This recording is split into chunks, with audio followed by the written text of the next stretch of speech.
وإن لم تفعل فما بلغت رسالته والله يعصمك من الناس। অরবি, আপনি যখন এই দায়িত্ব পালন করবেন, এই দায়িত্ব পালন করতে যায় দুনিয়ার মানুষের বিপদের ভিতরে পড়তে পারেন, মুসিবতে পড়বেন। ওই মুসিবত থেকে আমি আল্লাহ রাব্বুল আলামিন মানুষের হাত থেকে আপনাকে হেফাজত করব। সুবহানাল্লাহ বলেন। ইন্নাল্লাহা লা ইয়াহদিল কওমাল কাফিরিন। আল্লাহ বলছেন আমি কাফেরদেরকে কখনো হেদায়েত দিব না। আল্লাহ তাআলা বলছেন তারা হেদায়েত পাবে না। এই আয়াতের সরল অনুবাদ আমি আপনাদের সামনে তেলাওয়াত করেছি। আল্লাহ তাআলা যদি আমাকে তৌফিক দান করেন, ইনশাআল্লাহ আমরা কিছু কথা বলবো।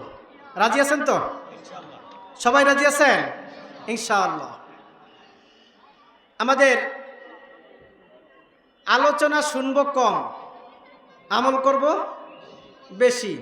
এখন আমরা আলোচনা শুনি বেশি, আমল করি কম। বিষয়টা কেমন হয়ে গেল না? এজন্য আজকের এই মাহফিল থেকে আমরা যেই বিষয়টা, এমন একটা বিষয় যদি আল্লাহ রাব্বুল আলামিন আপনার আমার অন্তরের ভিতরে গেঁথে দেন, ওটা যদি আমল করতে পারি, ওর বিনিময়ে আল্লাহ আপনাকে আমাকে জান্নাত দিবেন কিনা? দিতে পারেন না?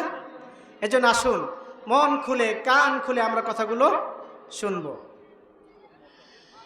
আমার ভাইয়েরা, আল্লাহ রাব্বুল আলামিন আমাদের কাছে যেই মহাগ্রন্থ আল কোরআন এই পৃথিবীর বুকে মানুষের কাছে পাঠিয়েছেন, এই কোরআনুল কারীম মানুষের জীবনের জন্য, মানুষের ব্যক্তি জীবন, মানুষের পারিবারিক জীবন, মানুষের রাষ্ট্রীয় জীবন, প্রত্যেকটা জীবনে কোরআনুল কারীমের কথা আছে না নাই? আমরা যদি কোরআনের কাছে যাই, এমন কোনো কথা নাই যেই কথাগুলো কোরআনের ভিতরে নাই। কিন্তু এই কোরআন মানার জন্য দুই শ্রেণীর বিভক্ত হয়ে গেছে। এক শ্রেণী কোরআনকে ভালোভাবে মানে, আর এক শ্রেণী কোরআন যেখানে তার ভালো লাগে মানে, যেখানে ভালো লাগে না মানে না। ঠিক কিনা? কিন্তু আজকে দেখা যাচ্ছে গোটা পৃথিবীর বুকে আজকে মুসলমানকে নির্যাতন নিপীড়ন করা হচ্ছে। আর মুসলমান নির্যাতন নিপীড়ন হয়ে যখন তারা আল্লাহকে সাক্ষী রেখে যখন সামনের দিকে অগ্রসর হচ্ছে, এগুলো বাতিল দেখার পরে, সাধারণ মানুষ দেখার পরে, এগুলো সাধারণ মানুষ দেখে মুসলমানদের কাছ থেকে দূরে সরে যায় না, বরং মুসলমানদের কাছে চলে আসছে। ঠিক কিনা? আজকে আমাদেরকে বিভিন্ন তকমা লাগানো হয়, ঠিক কিনা? কিন্তু তকমা লাগায় দেখেছে যে আমাদের কাছ থেকে মানুষদেরকে দূরে সরানো যাচ্ছে না। আগামী দিনে বাংলাদেশের আকাশে বাতাসে একটা কথা আমরা বর্তমান চলছে যে আগামী দিনে আমরা ইসলামকে দেখতে চাই। আমরা কি দেখতে চাই? সব দেখা শেষ, আগামী দিনের বাংলাদেশ হবে কোরআনের বাংলাদেশ। ঠিক কিনা? এই কোরআনের বাংলাদেশ যখন আপনি দেখার কথা বলছেন, অনেকের শরীরে কিন্তু জ্বালা শুরু হয়ে গেছে। হুজুর আসছে আলোচনা শুরুতে নামাজ রোজার কথা কবে, তা বাদ দিয়ে বলছে কোরআনের বাংলাদেশ। প্রিয় ভাইয়ের আমার, নবী মুহাম্মদুর রাসূলুল্লাহ সাল্লাল্লাহু আলাইহি ওয়াসাল্লামের কোনো শত্রু ছিল না। কি ছিল না? শত্রু ছিল? আল্লাহর রসুলের একজনও শত্রু ছিল না। আল্লাহ রসুল যখন 40 বছর নবুয়তের দায়িত্ব পালন করার আগে, 40 বছর তিনি যখন মানুষের কাছে ছিলেন, তার নামটা কি ছিল? আলামিন, সত্যবাদী। হ্যাঁ, মুহাম্মাদের মতন ভালো মানুষ এই মক্কার বুকে আর একজনও নাই। আল্লাহ রসুল যখন কালিমার দাওয়াত দিলেন, আল্লাহ রাব্বুল আলামিন যখন তার কাছে কোরআন নাযিল করলেন, তখন আবু জেহেল বিশ্ব নবীকে ডাক দিয়া বলে, ও মুহাম্মদ, আমরা তোমাকে ভালো জানি, আমরা তোমাকে এখনো ভালো বলি, কিন্তু তুমি যদি এই কোরআনটাকে ছেড়ে দাও, তুমি আমাদের কাছে আগের মতন ভালো হয়ে যাবা। আগের মতন কি হবা? ভালো হবা। তার মানে বিশ্বনবীর শত্রু না, শত্রু কার? কোরআনের। আমাদেরও কোনো শত্রু নাই। আমরা যখন কোরআন দিয়ে কথা বলি তখন কেউ যদি মনে করে যে কোরআন দিয়ে কথা বলার কারণে বিরোধিতা করে, বুঝতে হবে সে হুজুরের শত্রু না কার শত্রু? সবাই বলেন কার শত্রু? যারা কোরআনের শত্রু এরা নিজেদেরকে মুসলমান পরিচয় দিতে পারে, কিন্তু এক একটা মুসলমান না, এক একটা টাটকা মুনাফিক, ঠিক কিনা? সুতরাং এই মুনাফিকের জায়গা বাংলার মাটিতে হবে না। আমার প্রিয় ভাইরা, আসুন আমরা তাফসীরের ভিতরে চলে যাই। আল্লাহ রাব্বুল আলামিন বলেন, আল্লাযীনা আতাইনাহুমুল কিতাবা ইয়ারিফুনাহু কামা ইয়ারিফুনা আবনাআহুম। ও নবী, আমি আপনাকে যে কিতাব দিয়েছি এই কিতাবটা কাফেরেরা, মুশরিকেরা, মুনাফিকেরা ততটুকু মানে, ততটুকু চেনে যতটুকু তারা তাদের সন্তানদেরকে চিনে। কোনো বাবা কি বলবে যে আমি আমার সন্তানকে চিনি না? বলেন। আমরা একটু সামনে আগে আসি, ফাঁকা জায়গাগুলো পূর্ণ করে বসি। একটু সামনে আগান, ফাঁকা জায়গাগুলো পূর্ণ করে দিই। আসেন, যারা মাঠে দাঁড়িয়ে আছেন মেহেরবানি করে বসে পড়েন, এখানে আসেন। হ্যাঁ, ফাঁকা জায়গাগুলো পূর্ণ করে দিই। আল্লাহ রাব্বুল আলামিন বলে দিলেন, ও নবী, আমি আপনাকে যে কিতাব দিয়েছি কিতাবটার নাম কি? কোরআনুল কারীম। ওই কোরআনুল কারীম তারা ততটুকু জানে, ততটুকু চিনে যতটুকু ইয়ারিফু আবনাআহুম, তারা তাদের সন্তানদেরকে চিনে। আচ্ছা, পৃথিবীর কোনো মানুষ কি বলবে যে আমি আমার সন্তানকে চিনি না? হ্যাঁ, বলবে? তার মানে সব পিতামাতা তার সন্তানকে যেভাবে চিনে, প্রত্যেকটা কাফের, মুশরিক, মুনাফিক কোরআনকে তার চাইতে ভালো চিনে। আল্লাহ রাব্বুল আলামিন বলে দিলেন, আল্লাযীনা খাসিরু আনফুসাহুম ফাহুম লা ইউমিনুন।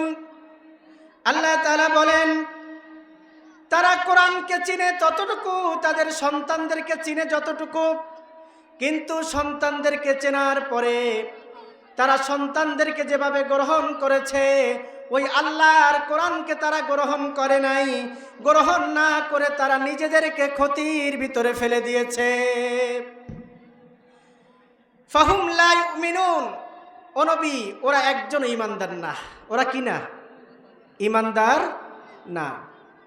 আচ্ছা, একটু ইকোটা কমাই দেন, একটু বাজে বাড়ি খায়। ইকোটা কমাই দেন, একটু হালকা সাউন্ডটা বাড়াই দিলে ইকোটা কমাই দেন। প্রিয় ভাইয়েরা আমার, আল্লাহ রাব্বুল আলামিন বলছেন, যারা কোরআনটাকে মানে না, কোরআনটাকে বিশ্বাস করে না, ওই লোকগুলোর ব্যাপারে আল্লাহ রাব্বুল আলামিন বলছেন, ওয়ামান আযলামু মিম্মান ইফতারা আলাল্লাহিল কাযিব। তার চাইতে বড় জালিম আর কে হতে পারে? কার কথা? সবাই বলেন কার কথা? আল্লাহ রাব্বুল আলামিন বলছেন, তার চাইতে বড় জালিম আর কে হতে পারে যে আল্লাহ রাব্বুল আলামিনের প্রতি মিথ্যা আরোপ করে। আল্লাহর প্রতি কি করে? মিথ্যা আরোপ করে। আও কাযযাবা বিআয়াতি, আল্লাহ রাব্বুল আলামিনের আয়াতকে অস্বীকার করে। ইন্নাহু লা ইউফলিহুজ জালিমুন। আল্লাহ রাব্বুল আলামিন বলেন, আমি জালিমদেরকে সফলতা দান করি। এখন বর্তমানে যারা এই বাংলাদেশ সহ তারা সারা পৃথিবীতে জালিম রয়েছে, আল্লাহ বলছেন আমি এদেরকে সফলতা দিব না। এখন আমরা যদি মুসলমানরা দাঁড়াই, আমরা যদি দাঁড়িয়ে যাই, কোরআনের পক্ষে দাঁড়িয়ে যাই, ইসলামের পক্ষে দাঁড়িয়ে যাই, আমরা যদি আজকে বলিষ্ঠ ভূমিকা নেই যে আগামী দিনে বাংলার জমিনে ইসলাম প্রতিষ্ঠিত যতক্ষণ না হবে ততক্ষণ পর্যন্ত কোন মুসলমান ঘরে বসে থাকবো না। এই স্লোগান নিয়ে, এই ইরাদা নিয়ে, ইমানের জজবা নিয়ে, ইমানের বলে বলিয়ান হয়ে আমরা যদি কোরআনের পক্ষে কাজ করি, এই জমিন থেকে বাতিল চলে যেতে বাধ্য হবে। আল্লাহ রাব্বুল আলামিন বলেন, ও নবী, তারা কি করে? আপনার উপরে যে কিতাব নাজিল করা হয়েছে সেটা যারা অস্বীকার করে ওদের মতন জালিম এই জমিনের উপরে, আকাশের নিচে জমিনের উপরে আর একজনও নাই। এখন যারা বলে যে আমরা ধর্মীয় রাজনীতিতে বিশ্বাসী না, আচ্ছা আমি আপনাদের কাছে প্রশ্ন করতে চাই, বিশ্বনবী কত বছর প্রেসিডেন্ট ছিলেন? 10 বছর। কত বছর? মক্কা থেকে যখন মদিনায় গেলেন তখন বিশ্বনবীর মাথায় মুকুট পরানো হলো, ঠিক কিনা? তিনি ছিলেন কত বছর প্রেসিডেন্ট? 10 বছর তিনি প্রেসিডেন্ট ছিলেন। অনেক মুসলমান কিন্তু এটা আমরা জানিও না। এখন বিশ্বনবী যেভাবে উজু করেছেন আমরা সেভাবে উজু করি, ঠিক না? বিশ্বনবী যেভাবে নামাজ পড়েছেন আমরা সেভাবে নামাজ পড়ি।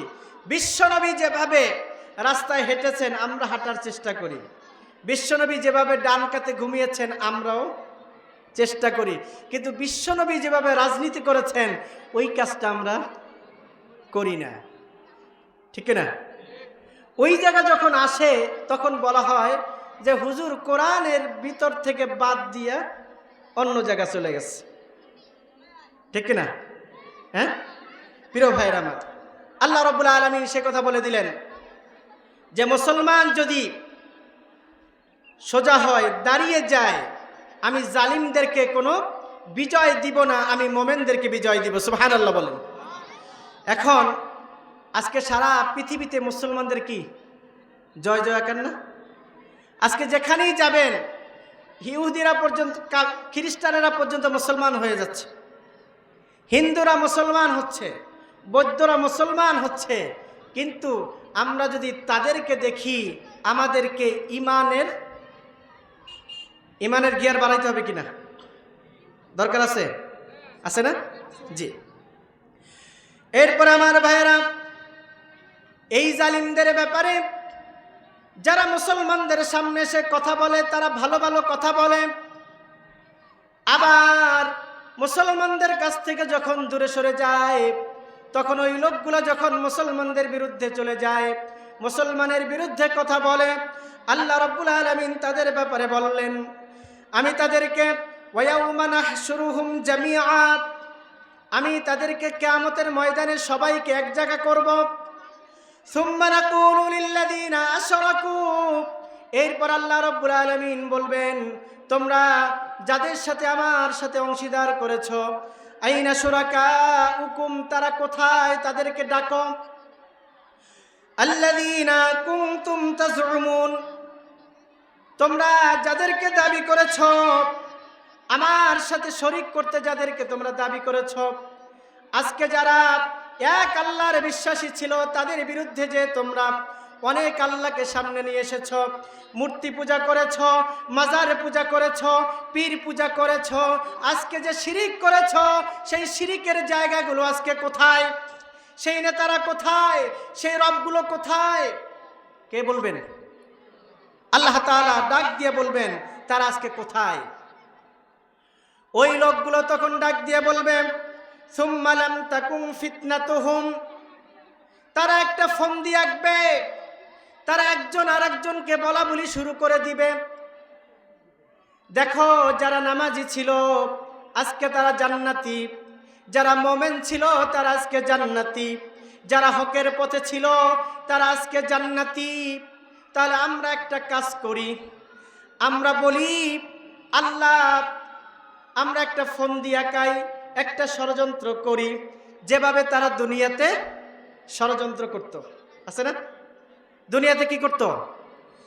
যেভাবে তারা দুনিয়াতে ষড়যন্ত্র করত ওই দিনকারও তারা ষড়যন্ত্র করে বলবে সুম্মা লাম তাকুম ফিতনাতুহুম, তারা একটি ষড়যন্ত্র করে তারা বলবে ইল্লা আন ক্বালু আল্লাহি রাব্বিনা। ও ভাই একটু খেয়াল করেন, ওই কাফেরগুলা বলবে আল্লাহি রাব্বিনা, আল্লাহর কসম হে আমাদের রব। এখন আমরা যদি আল্লাহকে রব বলে ডাক দেই, রব কি আমাদের কথা শুনবে না? শুনবে কি না? এখন আল্লাহর যে নাম, বান্দা বলবে আল্লাহি রাব্বিনা, হে আমাদের রব তোমার কসম। মা কুন্না মুশরিকিন, আমরা তো মুশরিক ছিলাম না। আমরা কি ছিলাম না? মুশরিক ছিলাম না। তারা চিন্তা করবে যদি অস্বীকার করে আজকে আল্লাহর কাছ থেকে বাঁচা যায়। আল্লাহ রাব্বুল আলামিন হযরত ইবনে আব্বাস রাদিয়াল্লাহু তাআলা আনহুকে প্রশ্ন করা হলো, আল্লাহি রাব্বিনা মা কুন্না মুশরিকিন, যখন কাফেররা আল্লাহকে শপথ করে বলবে আমরা তো মুশরিক ছিলাম না, এই আয়াতটা তো আমরা বুঝতে পারি নাই, তখন আল্লাহ তাআলা কি বলবেন? ইবনে আব্বাস রাদিয়াল্লাহু তাআলা আনহু বলেন, তখন আল্লাহ রাব্বুল আলামিন তাদের জবানটাকে বন্ধ করে দিবেন। নাউজুবিল্লাহ বলি। জবানটা কি হয়ে যাবে? বন্ধ হয়ে যাবে। জবান যখন বন্ধ হয়ে যাবে তখন তার হাত কথা বলবে, তার পা কথা বলবে, তার চক্ষু কথা বলবে, তার মাথা কথা বলবে, তার কান কথা বলবে। প্রত্যেকটা জবান, প্রত্যেকটা অঙ্গ প্রত্যঙ্গকে আল্লাহ রাব্বুল আলামিন জবান খুলে দিবেন। সুবহানাল্লাহ বলেন। তখন হাত বলবে রব্বুল আলামিন, এই ঘোষবাগ ওই রাস্তার চিপায় বসে একজন নিরীহ মানুষ সেখান থেকে যাচ্ছিল, কোনো দোষ করে নাই, অপরাধ করে নাই, আমার হাত দিয়ে একটা থাপ্পড় মেরে দিয়েছে। রব্বুল আলামিন রাতের অন্ধকারে চাঁদাবাজি করার জন্য, আছে না? আছে। মাস্তানি করার জন্য, গুন্ডামি করার জন্য আমার পা দিয়া, এই পা দিয়া হেঁটে হেঁটে গেছে। ও আল্লাহ, তোমার এই বান্দা মুখ থেকে যে কথাগুলো বলেছে সব মিথ্যা কথা, একটাও সত্যি না, একটাও কি না সত্য না। তখন আল্লাহ রাব্বুল আলামিন ডাক দিয়ে বলবেন, উনজুর কাইফা কাযাবু আলা আনফুসিহিম আদাল্লা আনহুম মা কানু ইফতারুন। ফেরেশতাদেরকে ডাক দিয়ে বলবেন, ও ফেরেশতারা, দেখো আজকে তারা তাদের নিজেদের ব্যাপারে তারা কিভাবে মিথ্যা বলছে। মিথ্যা যখন তারা তার অঙ্গ প্রত্যঙ্গগুলো বের করে দিবে, কথা বের করে দিবে, সব কিছু বের করে দিবে, ওই মানুষগুলোর আর একটা কথা বলার কোনো সুযোগ থাকবে না। ভাই আমার, দুনিয়ার কয়দিনের? এই দুনিয়াতে আমি যে আপনি আছি, এখান থেকে যাওয়ার পরে আগামীকাল সকালবেলা মাইকে ঘোষণা আসতে পারে, অমুকের ছেলে অমুক আর দুনিয়াতে নাই। তখন আমার ছেলেমেয়ের কথা মনে পড়বে না, আমার স্ত্রীর কথা মনে পড়বে না, আমার পিতামাতার কথা মনে পড়বে না। আজকে যেই সন্তানের জন্য আপনি অন্যায়ভাবে কামাচ্ছেন, আজকে যেই স্ত্রীর জন্য আপনি মানুষকে মেরে ধরে টাকা কামাচ্ছেন, আপনি মরে গেলেন, আপনার কোনো চিন্তা নাই, আমার কোনো চিন্তা নাই। এই সম্পদ দিয়া দুনিয়াও শেষ, আখেরাতও। এখন সেই আখেরাত যদি শেষ হয়ে যায়, এই দুনিয়ার অল্প কয়দিনের জীবন। বিশ্বনবীকে আল্লাহ রাব্বুল আলামিন ডাক দিয়া বললেন, ও নবী, এই দুনিয়ার জাগতিক সব সম্পদ আমি আপনাকে দিতে চাই। বিশ্বনবী সেই সম্পদ নিলেন না, ডিনাই করে দিয়ে বললেন, রব্বুল আলামিন, আমি এই সম্পদ চাই না, বরং আমি চাই তোমার দিদার। সুবহানাল্লাহ। প্রিয় ভাইয়ের আমার, এরপরে আসেন, আজকে আমি আপনাদের সামনে যে আয়াতটা তেলাওয়াত করেছি, ইয়া আইয়ুহার রাসূল বাল্লিগ মা উনসিলা ইলাইকা মির রাব্বিক। ও নবী, আপনি আপনার রিসালাতের দায়িত্ব পালন করেন। আপনাকে রিসালাতের দায়িত্ব দিয়ে পৃথিবীতে পাঠানো হয়েছে। ওয়া ইল্লাম তাফআল ফামা বাল্লাগতা রিসালাতা। যদি আপনি গরিমসি করেন, আপনি যদি বসে থাকেন, আপনি যদি কাজ না করেন, মানুষের কাছে দাওয়াত না পৌঁছান, তাহলে আমি ধরে নিব আপনি কোনো কাজই করেন নাই। কাকে বললেন?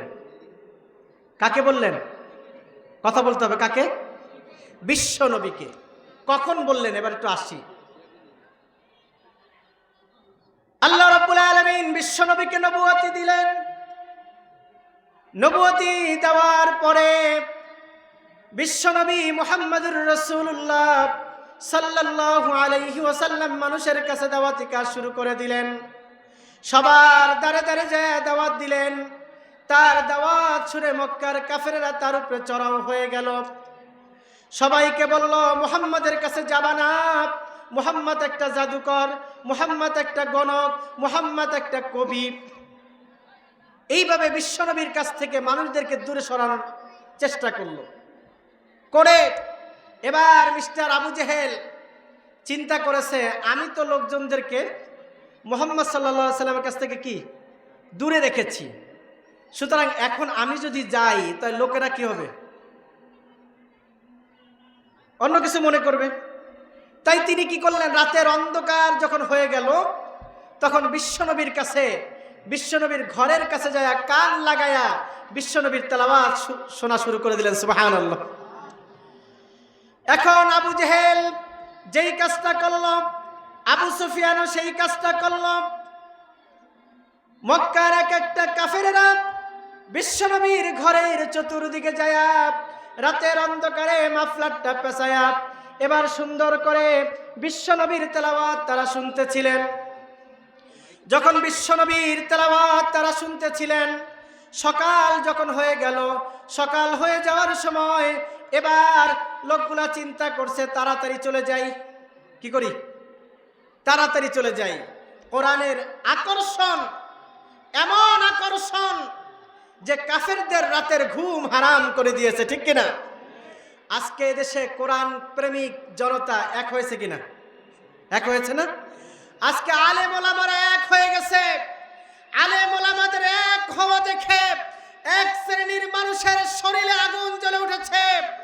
আমরা তাদেরকে বলতে চাই, আমরা সব দেখেছি।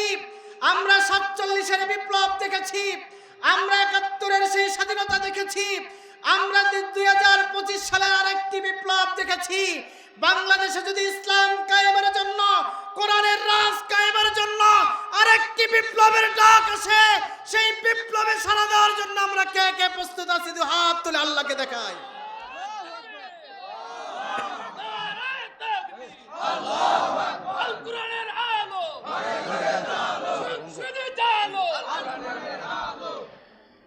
আলহামদুলিল্লাহ, আলহামদুলিল্লাহ।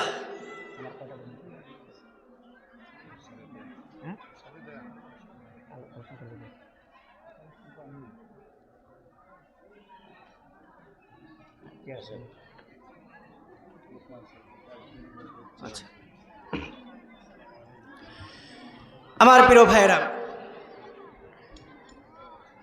আল্লাহ রাব্বুল আলামিন বিশ্বনবী মুহাম্মদুর রাসূলুল্লাহ সাল্লাল্লাহু আলাইহি ওয়াসাল্লামকে বলে দিলেন, ও নবী, কখন বললেন আপনি রিসালাতের দায়িত্ব পালন করছেন না? যখন মুহাম্মদুর রাসূলুল্লাহ সাল্লাল্লাহু আলাইহি ওয়াসাল্লামের শত্রু চতুর্দিকে, আবু তালেব তাকে রক্ষা করেছেন, দুনিয়া থেকে চলে গেলেন। বিবি খাদিজা তাকে রক্ষা করেছেন, দুনিয়া থেকে চলে গেলেন। এবার মক্কার মুশরিকরা লাঠি সোটা নিয়ে বিশ্বনবীর ঘরের সামনে দাঁড়ায় আছে। বিশ্বনবীর ঘরের সামনে যখন লাঠি সোটা নিয়ে দাঁড়িয়ে আছে, এমন সময় আল্লাহ রাব্বুল আলামিন কোরআনুল কারীমের আয়াত নাযিল করে দিয়ে বললেন, ও নবী, আমি আপনাকে রিসালাতের দায়িত্ব দিয়ে পাঠিয়েছি। এই রিসালাতের দায়িত্ব যদি আপনি পালন না করেন, ধরে নেওয়া হবে যে আপনি রিসালাতের দায়িত্ব পালন করেন নাই। আল্লাহ রাব্বুল আলামিনের আয়াত শুনে এবার বিশ্বনবী চিন্তা করলেন, কি করা যায়, কি করা যায়। আল্লাহ রাব্বুল আলামিন আমাকে ঘরে বসে থাকার জন্য এই দুনিয়াতে পাঠান নাই।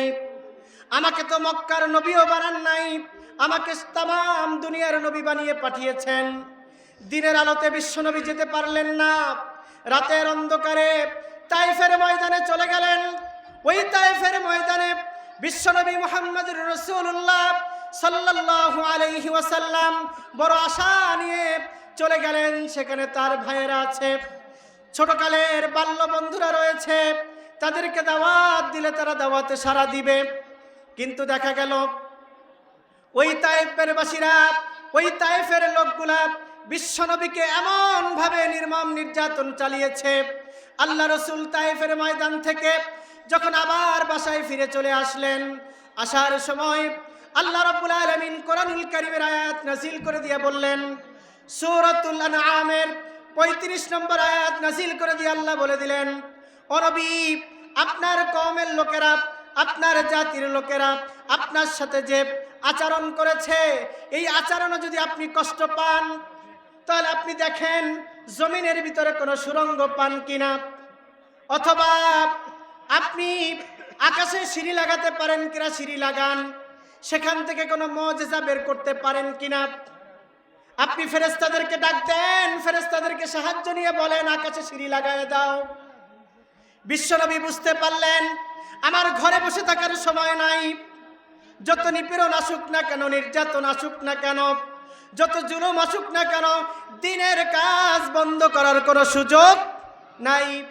আজকেও আমরা মুসলমান, আমাদের কি ঘরে বসে থাকার কোনো সুযোগ আছে?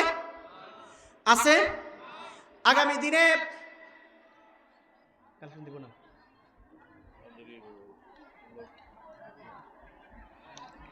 প্রিয় ভাইয়ের